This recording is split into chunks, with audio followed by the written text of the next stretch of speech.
Assalamualaikum warahmatullahi wabarakatuh.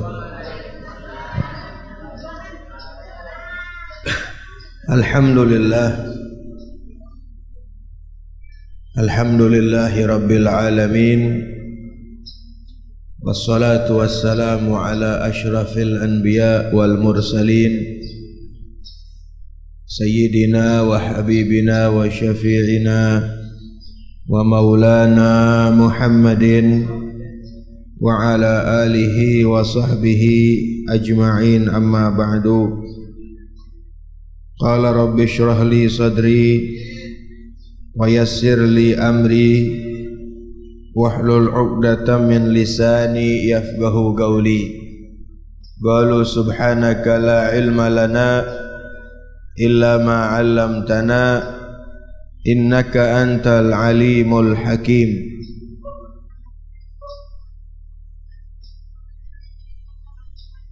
Qala Allah Ta'ala fi kitabihil aziz, qul in kuntum tuhibbunallaha fattabi'uni yuhibbukumullah, ila akhiril ayah. Wa qala an-nabiy sallallahu alaihi wasallam, innama ana rahmatun muhdah.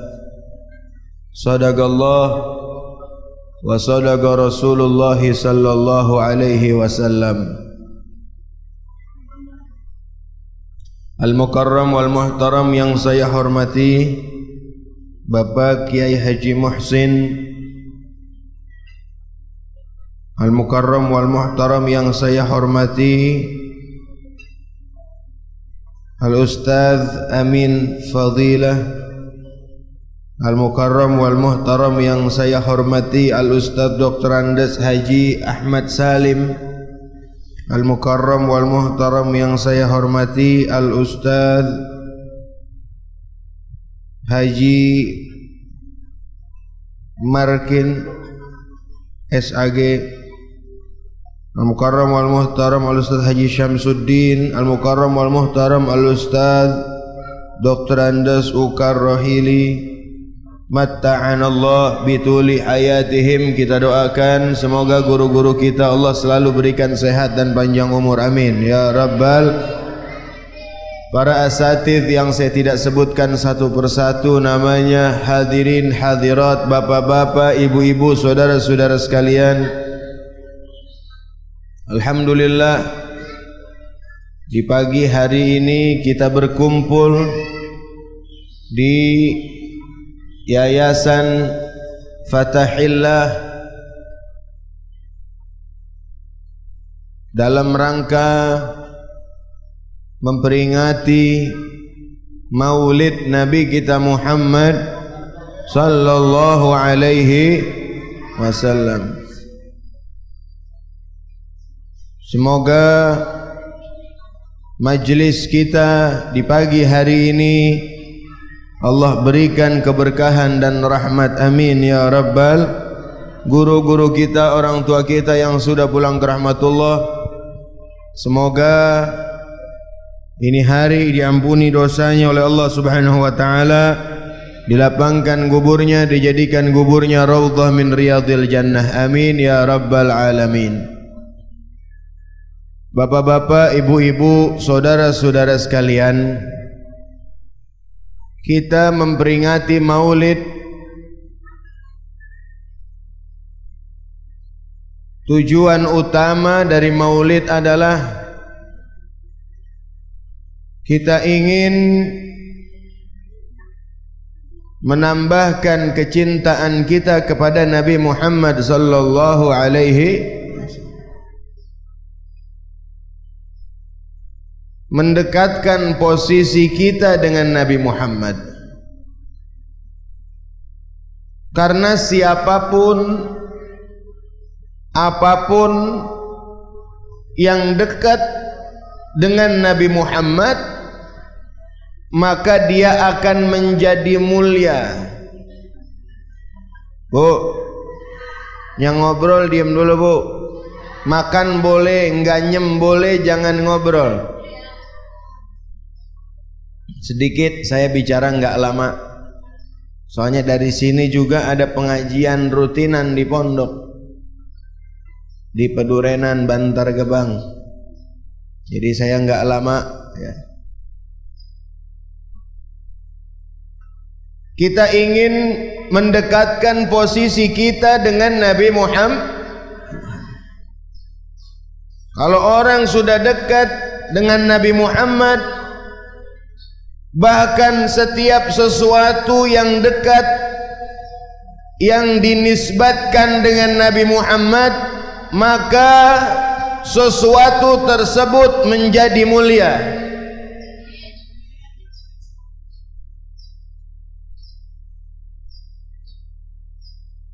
Contohnya ya, sering saya katakan, contohnya adalah air. Air Allah ciptakan banyak. Di dunia Allah ciptakan banyak macam air, banyak macam aliran air atau aliran sungai. Pun di surga Allah ciptakan air. Ada telaga Kautsar di akhirat, ada juga sungai-sungai yang berjalan nanti di surga. Dari keseluruhan air yang Allah ciptakan, baik di dunia maupun di jannah, di surga, mana air yang paling mulia? Air yang paling mulia adalah air yang keluar dari jari jemarinya Nabi Muhammad sallallahu alaihi wasallam.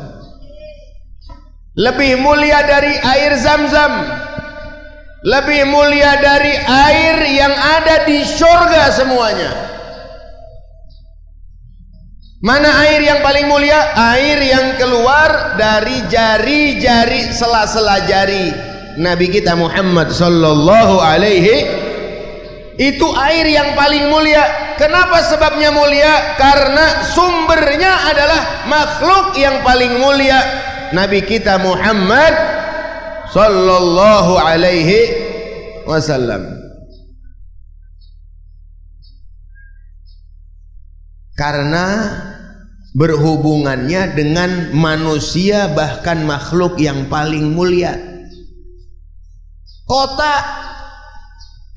Kota yang paling mulia adalah kota Mekah, karena kota Mekah ini adalah kota di mana dilahirkannya Nabi kita Muhammad sallallahu alaihi wasallam. Jadi kota yang paling mulia. Bukan kota Bekasi, bukan kota Bandung, bukan kota Bogor.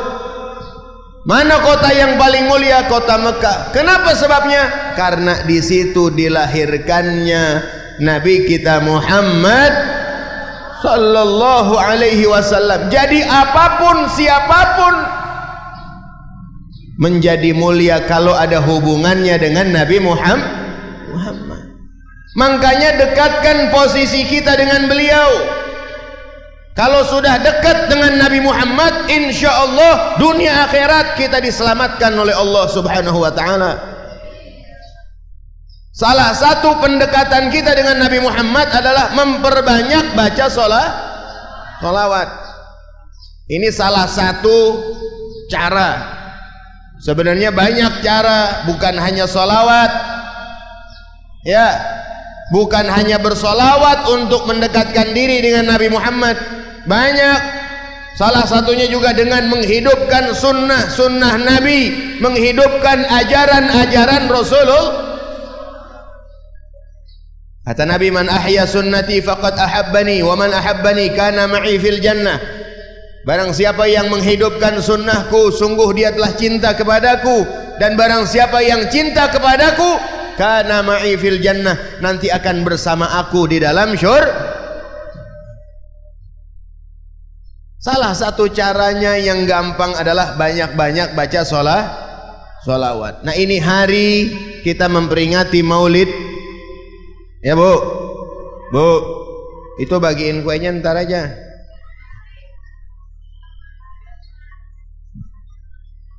memperbanyak baca sholawat ini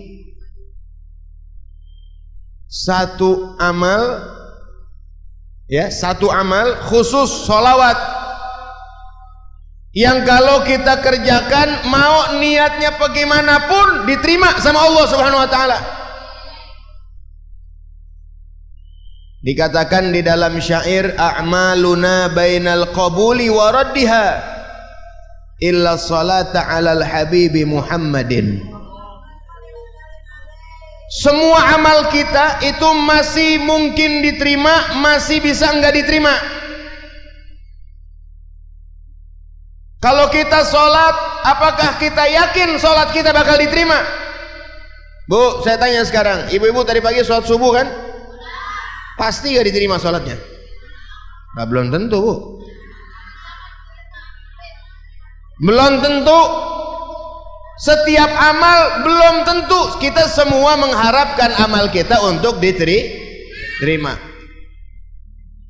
Tapi kan semua tergantung kita. Kalau kita beramalnya ikhlas lillahi ta'ala, enggak karena yang lain, karena memang memenuhi panggilan Allah, kewajiban kita kepada Allah. Kan tempo-tempo ada orang sholatnya karena sesuatu, lagi main ke rumah mertua atau calon mertua, tahu-tahu datang azan, biasanya sejak bujak kagak pernah sholat. Begitu azan mentang-mentang di rumah calon mertua terus nanyain, ngomong-ngomong tempat wudhu di mana Pak? Supaya dikata rajin sholatnya. Ya. Kemudian dia mengerjakan sholat, kira-kira sholatnya diterima apa enggak sama Allah tuh? Enggak diterima. Gugur mah gugur sholatnya, tapi pahalanya wallahu a'lam, karena niat dia yang kurang bagus, karena dia mengerjakannya enggak lillahi. Semua amal, Bu, zakat kek, sedekah kek, kita sedekah biar banyak jutaan rupiah kita sedekah, tapi niatnya pengen dilihat orang, pengen dikata baik sama orang, pengen dipuji sama orang, biar orang kata dia paling royal, biar orang kata dia paling baik sekampung. Diterima apa enggak sedekahnya? Enggak ada pahalanya. La tubtilu shadaqatikum bil manni wal adha. Atau pergi haji ngeluarin duit sampai jutaan, puluhan juta rupiah, sampai 50 juta ongkos plus jajan di sono plus yang ditinggalin di rumah, kan duit banyak keluar tuh. Tapi pergi hajinya karena nggak enak sama orang, gua orang kaya, masuk gua belum haji. Kan niat siapa yang tahu? Orang yang ngerja. Kita nggak boleh menghukumi niat seseorang karena niat itu adanya dalam hati. Kita nggak boleh ngomong, tapi yang ngerasain kan yang beramal. Nggak boleh kita ngomong begini, wah dia mah hajinya nggak diterima, niatnya gak beda, dia mah haji. Nggak boleh kita ngomong begitu sama orang. Ini saya lagi menjelaskan bahwasannya amal itu kadang diterima, kadang kalau ada orang niat hajinya nggak enak sama orang, atau niat hajinya pengen dipanggil haji, kalau nggak dipanggil haji ngambek. Ada orang begitu, Bu. Ada. Pak, saya numpang tanya Pak, ngomong-ngomong jalan anu di mana? Kagak nyaut. 2 kali begitu, 3 kali begitu, marah. Lu nggak ngelihat pici gua putih? Gua nih haji, lu pak baik. Lah ada orang model begitu, manusia macem-macem, ada gak? Ada. Ini orang Bekasi. Iya, ya. Di sini mah enggak, ya, mungkin Bekasi nepaknya dari sini kali. Semua amal begitu, ya, puasa juga begitu, ya Bu, kecuali sholawat kepada Nabi Sallallahu Alaihi Wasallam. Mau niatnya ikhlas, mau niatnya supaya pengen didengar orang, mau niatnya supaya enak suaranya biar orang kata enak. Kalau udah sholawat pasti diterima oleh Allah Subhanahu. Karena siapa yang dilihat? Nama kekasihnya Nabi Muhammad sallallahu alaihi wasallam. Makanya amal tersebut pasti diterima sama Allah.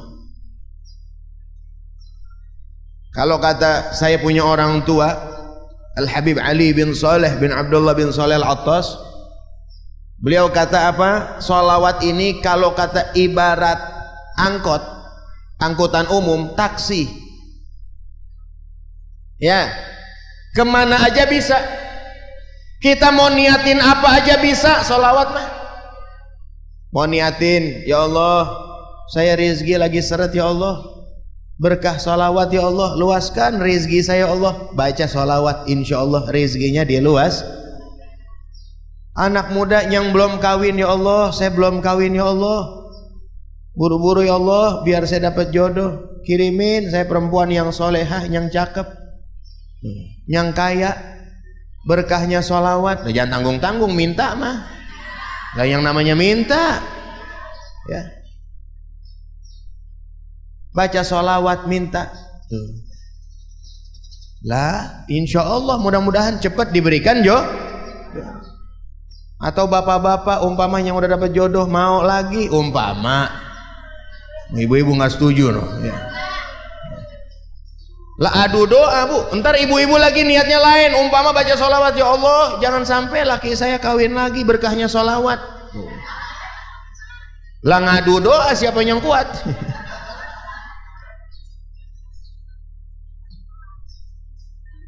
Jadi apa aja kalau udah sholawat ada obyegan, belum lulus dari dulu, ya Allah, berkahnya sholawat, ya Allah.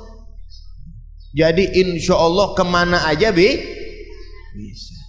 Kayak model kalau surah itu Al-Fatihah. Al-Fatihah kan kemana aja Al-Fatihatul kitab 5 guriat lah. Mau diniatin apa aja bisa. Sama sholawat juga begitu. Ibarat angkot, taksi, kemana aja bisa. Kalau sekarang mungkin taksi udah kurang beredar, Grab atau Gojek atau Uber, atau ntar ada lagi Udak. Nah ini ibu-ibu, jadi insya Allah mudah-mudahan ini hari kita perbanyak sholawat kepada Nabi Muhammad. Mudah-mudahan di hari kiamat posisi kita dengan Nabi Muhammad didekatkan oleh Allah subhanahu wa ta'ala. Amin ya Rabbal. Dan mudah-mudahan para panitia, wabil khusus ketua yayasan yang ini hari mengadakan peringatan maulid, ya, mudah-mudahan insya Allah selalu diberikan keberkahan oleh Allah subhanahu wa ta'ala fid dunya wal akhirah. Amin ya Rabbal alamin. Sekian yang saya sampaikan, semoga bermanfaat buat kita semuanya. Wal afu minkum, wassalamu alaikum warahmatullahi wabarakatuh.